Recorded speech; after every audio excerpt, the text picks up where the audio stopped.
Nibyo koko ruhinyuza intwari rukazisasira, kandi koko bararurimbye kenshi barwita amazina menshi, harimo abarututse ngo narwo ruragapfa rupfakari n'ibindi byinshi.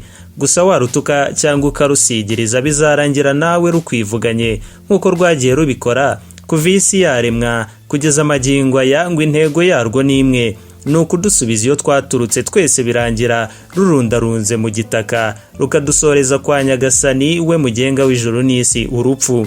Uru rushengura imitima ya benshi, iyo ruje rugatwara uwo wakundaga wumvaga mwaramana ubuzima bwose, gusa rwo ntacyo birubwiye, gusa kuba rwagushengura umutima kandi nawe bikazarangira rukwivuganye. Reka tuvuge ku byamamare twakundaga byashimishije imitima yacu, rwose bakoze iyo bwabaga ngo bashimishe imbaga nawe urimo, gusa byarangiye nk'uko twahoze tubivuga, bose rubatwaye rutuma intimba n'agahinda bitaye imitima y'ababakundaga. Muri iyi nkuru tugiye kugaruka ku byamamare nyarwanda byitabye Imana mu myaka itandukanye. Ni benshi ntabwo twabavuga ngo tubarangize, ariko reka twibande mu myaka mike ishize tubagarukeho ndetse tunabibuke. Mu ijoro ryo kuwa 23 Kamena umwaka wa 2023 ahagana saa 9 z'ijoro nibwo hamenyekanye inkuru y'incamugongo ko Pasiteri Niyonshuti Theogene yitabye Imana azize impanuka aho yavaga i Kampala mu gihugu cya Uganda agana mu Rwanda. Impanuka yahitanye abantu 4 barimo na Pasiteri Theogene wakundaga kwiyita inzahuke. Pasiteri Niyonshuti Theogene yamenyekanye cyane biturutse ku buhamya yakunze gutanga bw'uko yakuze ari umwana wo ku muhanda, bituma yamamara cyane nyuma yo guhinduka akavamo umugabo uhamye kandi ukijijwe. Pasiteri Niyonshuti Theogene yigishaga akoresheje amagambo asekeje, akayasanisha n'ubuzima bwe bwa kera bubi yanyuzemo, bigatuma abantu bakunda gukurikirana inyigisho ze. Yavugaga ko agikizwa yahuye n'ikigeragezo gikomeye cyo kutizerwa, kuko abamubonaga bakekaga ko yahinduye amayeri ashaka kubacuza utwabo. Hakaba n'abavugaga ko nubwo yahindutse agifite ibisigisigi by'imvugo z'abana bo ku muhanda, ariko we akavuga ko yabikoraga ari imfashanyigisho zo kwigisha abantu ngo bahinduke. Pasiteri Niyonshuti yajyaga yigisha urubyiruko kureka ibiyobyabwenge, akitangaho urugero rw'uko yabikize akakira agakiza. Pasiteri Niyonshuti Theogene yasize umugore n'abana 3. Nkusi Tomasi yamenyekanye nka Yanga. Uyu mugabo wakuzwe n'abatari bake, inkuru y'urupfu rwe yatashye Rwanda kwa 17 Kanama 2022 itangazwa n'umuvandimwe we Junior Giti. Yanga yaguye muri Afurika y'Epfo azize uburwayi yari amaranye igihe kitari gito. Nkusi Tomasi wamenyekanye nka Yanga yamenyekanye nk'umwami w'agasobanuye, ndetse yakundishije benshi filime z'abanyamahanga kubera amagambo yiganjemo gusetsa. Amagambo nka Tipe, The Bande, Myasiro, Imikasiro, ahantu nk'Igahanga, Karembure na Nyakariro hose bazahora bibuka Yanga. Nkusi Tomasi wamenyekanye nka Yanga yasize umugore n'abana 2, asiga icyo gikomeye mu byamamare mu Rwanda. Umuhanzi Kizito Mihigo wari warigaruriye imitima ya benshi kubera ubuhanga buhanitse mu guhanga indirimbo zitandukanye, yaba izaririmbiye Imana, indirimbo zo kwibuka, izijyanye na gahunda ya leta n'izindi zitandukanye. Yitabye Imana mu mwaka wa 2020 yiyahuye nk'uko polisi yabitangaje. Polisi y'u Rwanda yatangaje ko mu rukerera rwo kuwa mbere tariki 17 Gashyantare 2020 agana saa 11 umuhanzi Kizito Mihigo wari ufite imyaka 38 wari ufungiye kuri sitasiyo ya polisi Remera yasanzwe yiyahuye arapfa. Kizito Mihigo yari amaze iminsi 3 muri kasho ya polisi, aho ubugenzacyaha bwamukurikiranaga ibyaha birimo kwambuka umupaka mu buryo bunyuranyijwe n'amategeko ndetse n'icyaha cya ruswa. Ni nyuma yo kumufatira mu karere ka Nyaruguru mu ntara y'Amajyepfo ashaka kwambuka mu buryo bunyuranyije n'amategeko akerekeza mu gihugu cy'u Burundi, nk'uko RIB yabitangaje binyujije ku rukuta rwayo rwa Twitter. RIB yatangaje ko Kizito Mihigo akekwaho icyaha cyo kwambuka umupaka mu buryo bunyuranyije n'amategeko agamije kujya kwifatanya n'imitwe y'iterabwoba irwanya igihugu ndetse n'icyaha cya ruswa. Kizito Mihigo ni umwe mu bagororwa bari barahawe imbabazi na Perezida Paul Kagame mu bubasha abihererwa n'amategeko. Umuhanzi Burabyo Yvan wamamaye ku izina rya Yvan Buravan byatangajwe ko yitabye Imana mu ijoro rishyira tariki 17 Kanama 2022 azize uburwayi bwa kanseri pancreatic cancer, akaba yaraguye mu gihugu cy'Ubuhinde aho yivurizaga. Yvan Buravan n'umuhanzi wari ukunzwe n'abatari bake kubera indirimbo ze zakoraga ku mitima ya benshi, aho yaririmbaga yibanda ku rukundo no ku njyana gakondo. Akaba n'amagingo ya indirimbo za Yvan Buravan uzazumva n'ubuhanga buhanitse. Umuhanzi w'umunyarwanda Yvan Buravan azwiho kuba ari we muhanzi nyarwanda wakoze amateka mu mpera z'umwaka wa 2018 ubwo yegukanaga igihembo cyitwa La Prix Découverte gitangwa na radio y'Abafaransa RFI. Umuhanzi Tuyishime Joshua wamenyekanye cyane ku izina ry'ubuhanzi rya Jay Polly yitabye Imana ku itariki 2 Nzeri 2021. Akaba yarazwi cyane mu muziki wo mu njyana ya hip hop. Numwe mu batangije itsinda rya Tuff Gang ryazanye impinduka muri muzika nyarwanda. Mu mwaka wa 2011 uyu muraperi wari mu bakunzwe cyane yagaragarijwe urukundo mu irushanwa rya Primus Guma Guma Superstar ryari ribaye ku nshuro ya mbere. Kuva iki gihe ntabwo Jay Polly yongeye kurekura igikundiro cye mu bakunzi b'umuziki. Yakomeje kugaragaza amashagaga mu muziki. Ahagana mu mwaka wa 2014 nibwo yashimangiye ko akunzwe cyane kurusha abandi nyuma yo gutwara irushanwa rya Primus Guma Guma Superstar. Uyu muraperi wari mu bakomeye yakomeje kwitabira ibitaramo hafi ya byose byabaga bikomeye. Cyakora mu mwaka wa 2018 Jay Polly yatangiye kwisanga mu bibazo rimwe na rimwe akanafungwa. Byatangiye nyuma yo kugirana amakimbirane n'umugore we bikamuviramo gufungwa amezi 5.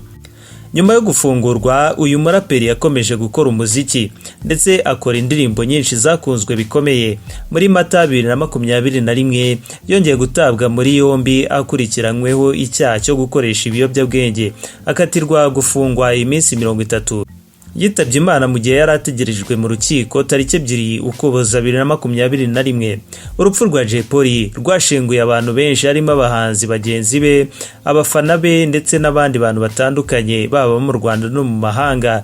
Bababajwe n'ukuntu uwo muhanzi yitabye Imana akiri muto, dore ko yapfuye ku myaka 33 y'amavuko gusa, kuko yari yaravutse mu 1988. Jay Polly yamenyekanye kandi akundwa kubera indirimbo ze abantu bavuga ko zabaga zandikanye ubuhanga ndetse zo muri iyo njyana ya hip hop ikundwa n'urubyiruko cyane. Indirimbo za Jay Polly zakunzwe cyane harimo iyitwa Ndacyariho Ndahumeka, Umupfumu uzwi, Ibyo ubona, Rusumba nzika n'izindi nyinshi. Ku gicamunsi cyo kuwa 5 Mata 2020 nibwo hamenyekanye inkuru y'incamugongo ivuga ko Karuranga Virgile wamenyekanye nka DJ Mira yitabye Imana nyuma y'iminsi mike ashyizwe mu bitaro byitiriwe Umwami Faisal nyuma yo kugaragaza ibimenyetso by'indwara ya stroke. Uyu mugabo numwe mu bavangaga imiziki b'abahanga kandi bakiri bato u Rwanda rwari rufite. Ni gake washoboraga kubona we yavanze imiziki ari irungu. DJ Mira yabarizwaga mu itsinda rya Dream Team DJs, yarahuriyemo na DJ Marno, DJ Toxic, DJ Juice ndetse na DJ Karim. Ndetse iyo uganiriye n'umwe muri aba akubwira ko babuze umuntu w'ingenzi mu buzima bwabo no mu kazi bari bahuriyemo.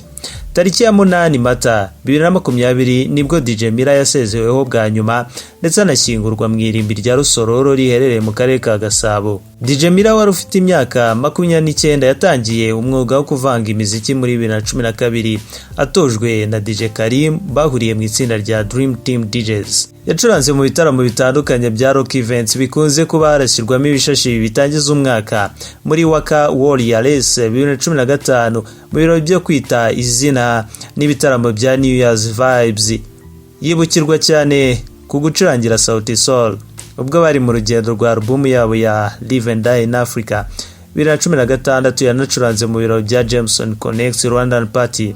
Numwe mu bavanga imiziki wari umaze kwandika izina rikomeye, aho yanakoranaga n'abahanzi b'ingeri zose mu ndirimbo zitandukanye. yakoranye na Butera Knowless, Dream Boys ndetse na Riderman indirimbo yitwa Iri joro ni Bay. Yakoranye kandi na Soshomura mu ndirimbo yitwa Stamina. Emi Yosikwa na Peace ndetse na Bell yahuriyemo na Peace ndetse na Urban Boys. Ntabwo ari kera rwose, ni vuba cyane. Tariki 4 Mata 2025 inkuru y'incamugongo yatashye imitima ya benshi ko ari umuhanzi nyarwanda akaba n'umuvugizi wungirije wa leta Ale Mukurarinda cyangwa se Ale Mukuyitabye Imana azize uburwayi bw'umutima.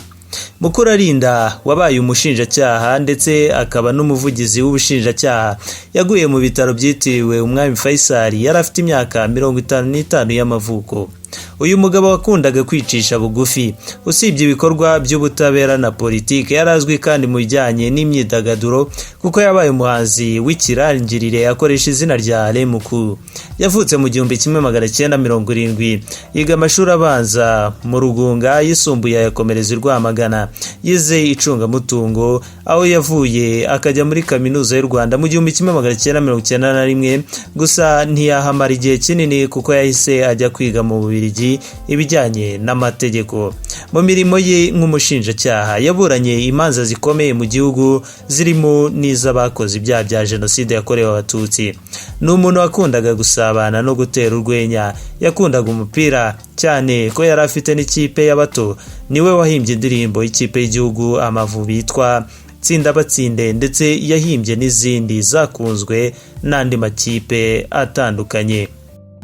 Inshuti ya benshi, umunywanyi wa benshi, umunyamakuru, umunyabigwi, icyamamare Jean Lambert Gatare yitabye Imana kwa 22 Werurwe 2025 azize uburwayi yari amaranye igihe kirekire.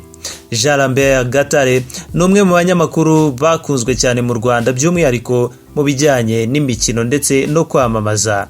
Amagambo nk'igifaru, igikura nkota no guhimba amazina abakiri nkandi ku kazi, kwita Rubavu muri Brazil n'ibindi byinshi byose byaranze Jean Lambert Gatare. Yatangiye gukora kuri Radio Rwanda mu 1995, guhera muri 2011 yatangiye gukorera Isango Star. Muri 2020 nibwo yagize umuyobozi w'agateganyo w'ikinyamakuru Rushyashya.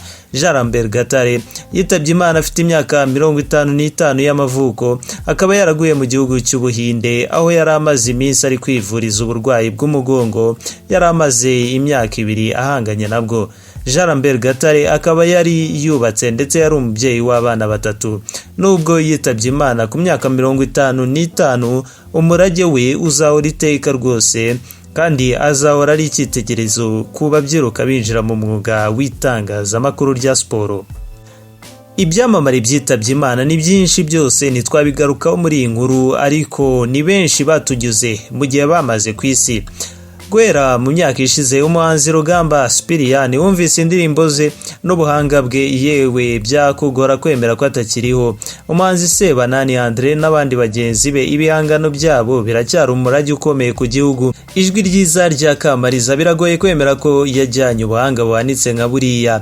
Niba KGB cyangwa Kigali Boys warabashije kuyumva, ntabwo ushobora kwibagirwa Hirwa Hari. Byakugora cyane, umukinnyi mwiza wa filime, umunyabigwi muri sinema nyarwanda. Nsanzamahoro Denis yamenyekanye nka Rwasa, benshi muramukumbura. N'amagingo y'umwana muto nka Young Sike ni impano ikomeye cyane u Rwanda rwabuze.